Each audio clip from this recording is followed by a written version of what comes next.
Okay, let's take a minute so I can explain to you why I don't support someone like Ted Cruz to win the presidency if he were to get the nomination. It's not a matter of which candidate you think is the best constitutional scholar or the biggest blathering idiot. It's simply a matter of whose votes can you get, and that's all that matters. I have here in this spreadsheet a breakdown of the actual election results from 2012. Of course, let's take a look at the breakdown here. We have a group, all the voters constitute 100%, obviously.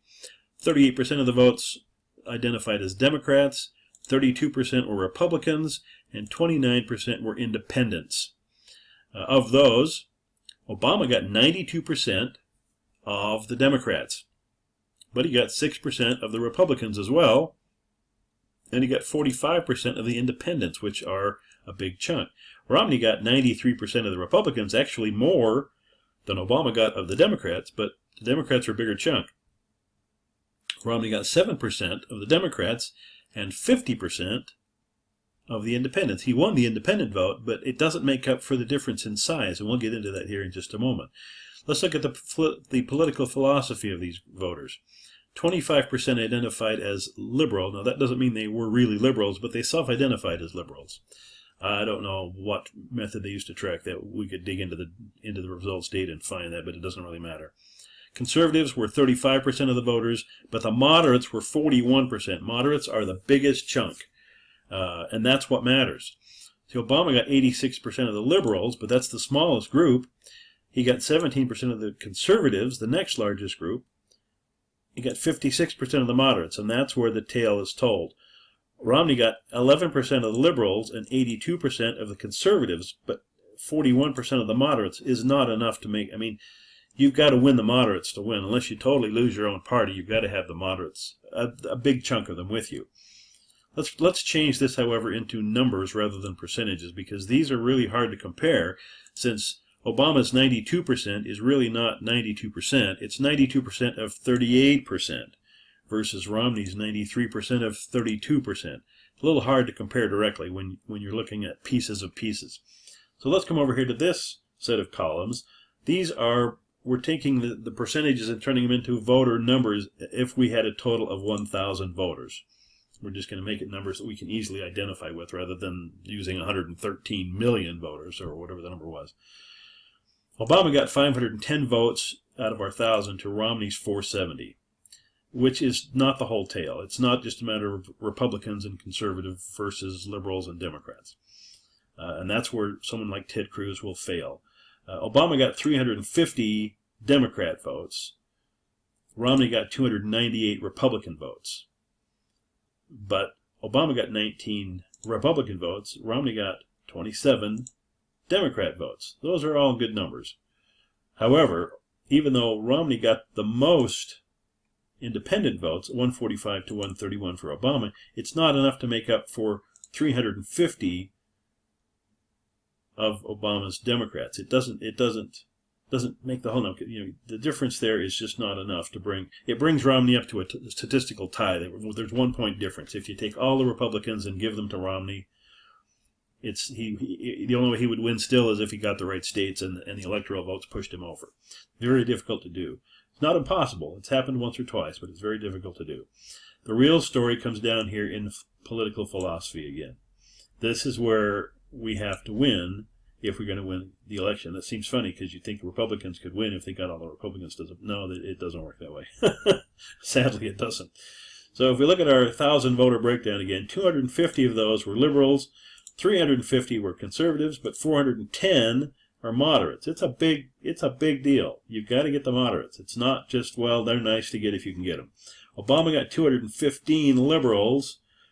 Romney got 287 conservatives. Romney won the philosophical battle, at least between the two ends, but in the middle, you've got the moderates. And Obama got 230 moderates to 168 for Romney. That's the real problem here. I mean, and if you take somebody like Ted Cruz, he might get more conservatives. He may drop this number, but he's going to lose the left end of the moderates. Because moderates, again, these are self-described. There's no test that we give these people to see if they're liberals or moderates or conservatives. It's what they consider themselves.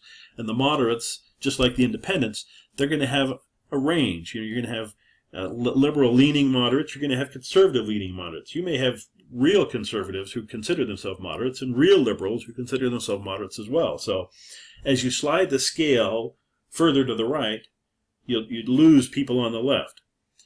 And it doesn't always happen in a 1-for-1 ratio. You don't pick up 1 and lose 1. You might pick up 1 and lose 3.